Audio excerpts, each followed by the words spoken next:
दोस्तों, हमेशा ये कहा जाता रहा ये इस देश के खालिद अनवर जो हैं, कुरैशी खान जो है, ये पाकिस्तान परस्त हैं। लेकिन अब ताजा मामला देख लीजिएगा, जहां पाकिस्तान के समर्थन में नारेबाजी होती है। ये नारेबाजी करने वाले हैं कौन? कौन है वो लोग? क्या खालिद है, अनवर है, खान है, कुरैशी है? नाम जरा गौर से पढ़िएगा, क्योंकि इस खबर को दबाने की लगातार कोशिश की जा रही है। लेकिन एक खबर बड़ी तेजी के साथ बताई जा रही है। खबर ये कि अगर कोई अच्छा काम इस देश के अंदर हो रहा है या होगा, वो सिर्फ नरेंद्र मोदी साहब करेंगे। और ये कोई और नहीं, खुद नरेंद्र मोदी साहब कह रहे हैं। यानी नरेंद्र मोदी ने नरेंद्र मोदी की तारीफ करते हुए कहा कि नरेंद्र मोदी के हाथों ही सब अच्छा काम होगा। यह सारा का सारा खेल आपको दिखाऊंगा इस देश के रेल मंत्री की फिर वही एक्टिविटी जिस पर पहले भी वो ट्रोल हो चुके हैं, जहां वो इस तरीके से भाषण और बयान देते नजर आते हैं, कोई फर्क ही पता नहीं चलता कि क्या कोई ट्रेन में, बस में सामान बेच रहा है या कोई मंत्री बयान दे रहा है। हाँ, मंत्रियों से याद आया, इनके यहां के मंत्री, इनके यहां के जो पूर्व विधायक और नेता हैं, वो किस तरीके से पिछड़े, दलित, आदिवासी, अल्पसंख्यकों का अपमान करते हैं, उनके बारे में कैसे बोलते हैं, औरतों और महिलाओं के लिए क्या सोच रखती है बीजेपी, वो भी देखिएगा। और चीन को लेकर अमेरिका का जो नया कदम है वो जरूर दिखाऊंगा। नमस्कार, मैं हूं प्रज्वल गौतम और आप देख रहे हैं the live TV. The live TV, सच सबसे आगे। शुरुआत एक खबर के साथ। चेहरे जरा गौर से देख लीजिएगा। ये चलते हुए लोग, ये 5 लोग पुलिस की गिरफ्त में आते हैं। इन्होंने क्या किया, नाम बताऊंगा बाद में, पहले इन 4-5 के बारे में बता देता हूं।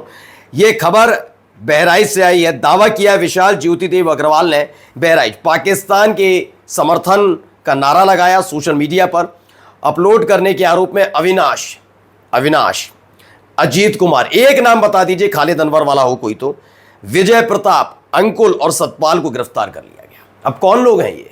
हाँ, लेकिन ये खबर नहीं बताई जाएगी। गलती से कोई कह के तो देख ले, खालिद अनवर कुछ बोल तो दे। समर्थन में नारेबाजी छोड़ दीजिए, पाकिस्तान टीम की तारीफ ही कर दें, क्रिकेट टीम की, उसी के बाद वो हो जाएगा देशद्रोही। अब आइए, नरेंद्र मोदी साहब की नरेंद्र कैसे तारीफ करते हैं, जरा वो भी सुन लीजिएगा। आइए सुनिए। इतने अच्छे काम है ना, वो मेरे लिए ही बाकी रहे हैं। साथियों, सोचिए, कभी आपने ऐसे आत्ममुग्ध व्यक्ति को देखा होगा, लेकिन इतने बड़े पद पर बैठ जाए। ये कौन व्यक्ति हैं? ये वो हैं, इतने ज्यादा आत्ममुग्ध हैं कि उस मुग्धता से पूरे देश को सराबोर करने के लिए अपने नाम की कॉमिक छपवा देते हैं। बताते हैं कि बचपन में बाल नरेंद्र गेंद लेने गया था नदी में, बेतहाशा वहां पड़े हुए थे मगरमच्छ, उन मगरमच्छों से डरा नहीं था ये बाल नरेंद्र, वहां उसके बच्चों को भी उठा लाया, एक बच्चे को। तो ऐसे आपने सुना मोदी की लाल आंखें, अपने नाम से अपनी तारीफ करने वाले। और अब क्या कह रहे हैं, जितने अच्छे काम है वो सब मेरे लिए ही बाकी रह गए। हाँ, अच्छे काम, बुरे काम तो दूसरों के सर पर आप फोड़ देते हैं ना।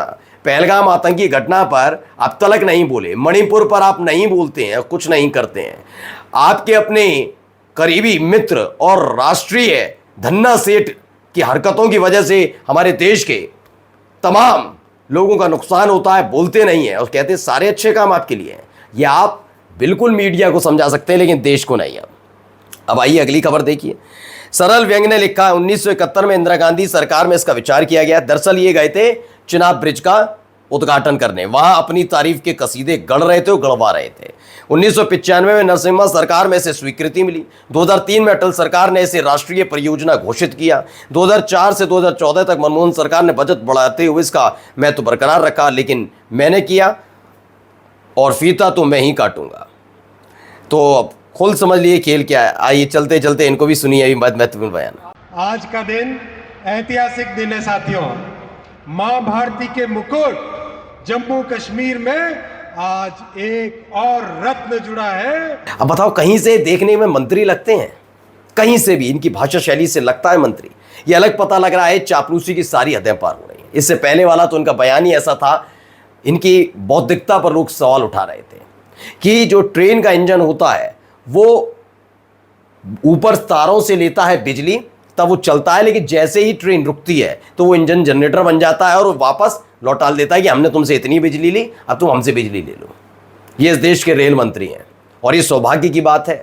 आने वाले दिनों में, समय में पीढ़ी आपकी पूछेगी कि ऐसे कैसे रेल मंत्री थे, तो बताइएगा ज़रूर। और इसीलिए सड़क हादसे, ये ट्रेन हादसे वगैरह होते हैं।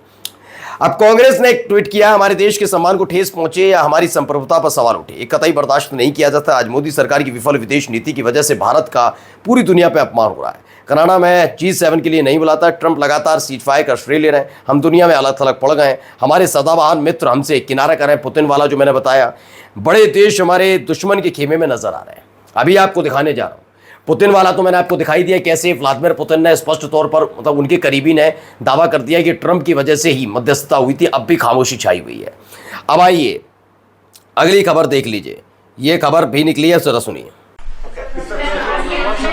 We had a really good conversation. By the way, he invited me to China and I invited him here. We both accepted.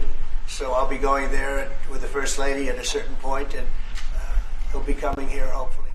अब समझिए, उमाशंकर सिंह हैं, बड़े पत्रकार। उन्होंने कहा तो ये तो वाकई में रिश्तों को रीसेट करने जैसा है, वो भी अमेरिका और चीन के बीच। अमेरिकी राष्ट्रपति ट्रंप, बहुत अच्छी बातचीत हुई है, उन्होंने प्रथम महिला और मुझे चीन बुलाया, मैंने उनको और प्रथम महिला को अमेरिका बुलाया, हम दोनों ऐसा करने को राजी हुए हैं।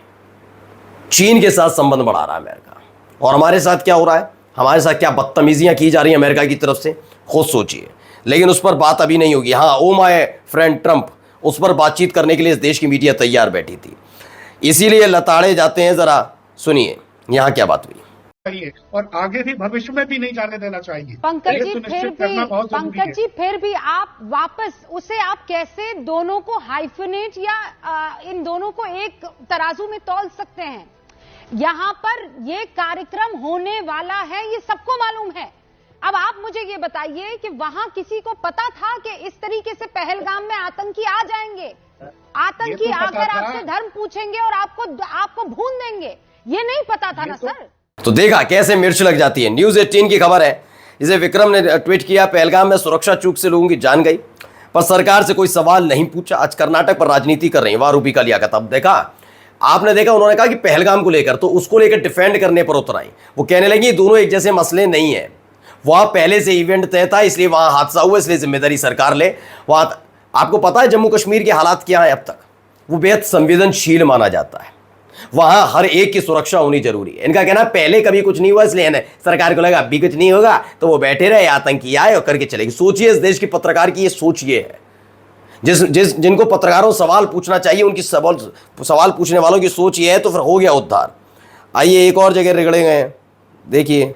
क्योंकि कांग्रेस पार्टी कहती है माय डियर, पूरा विश्व हमारे साथ खड़ा है, माय डियर और अगर कोई नहीं खड़ा, माय डियर फ्रेंड तो बार बार कह रहा है, माय डियर फ्रेंड क्या बोल रहा है आपका सवाल ले रहे हैं? माय डियर फ्रेंड क्या बोल रहा है आपका? जिस भारत को आज विश्व गुरु कहा जाता है, उसको इस वॉर के अंदर देखा गया उसका गुरु कोई और ही है।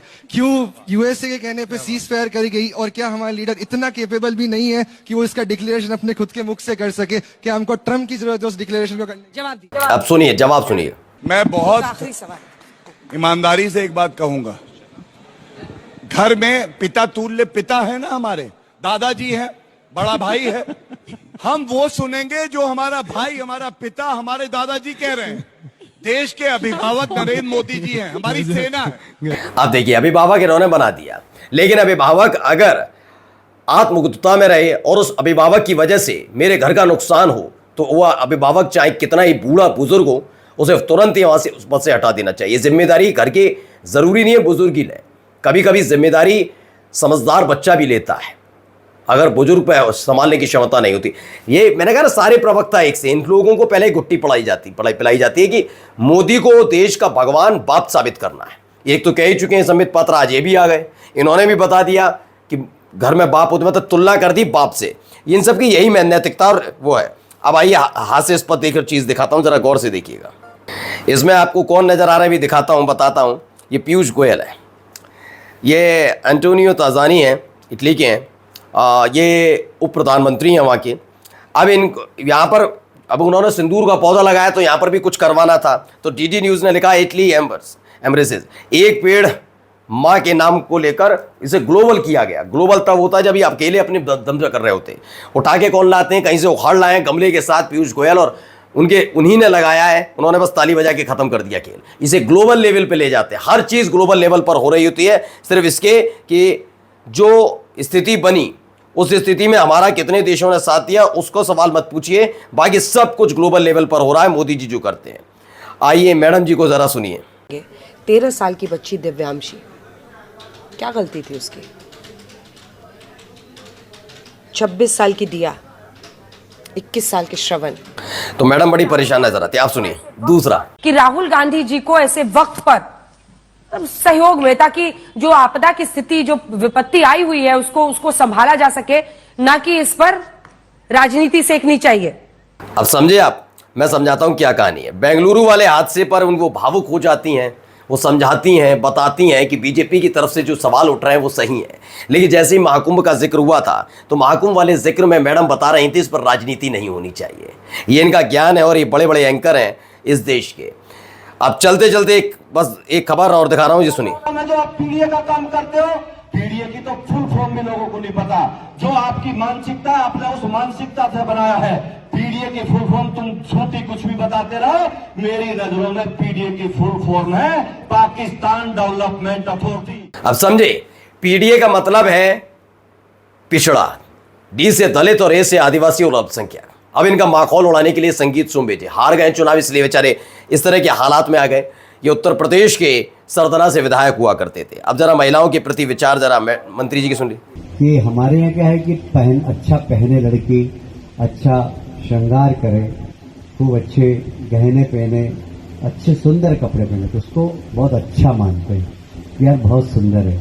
पर विदेश में जो कम कपड़े पहनती है ना, उसको अच्छा मानते हैं। अब उनकी सोच है, तो ऐसा कहते हैं कि भाई। तो सुन लिया, ये इनका सम्मान है, कितना पीडीए समाज के लोगों का, कितना महिलाओं का सम्मान करते हैं, अब तो आपने सुन ही लिया।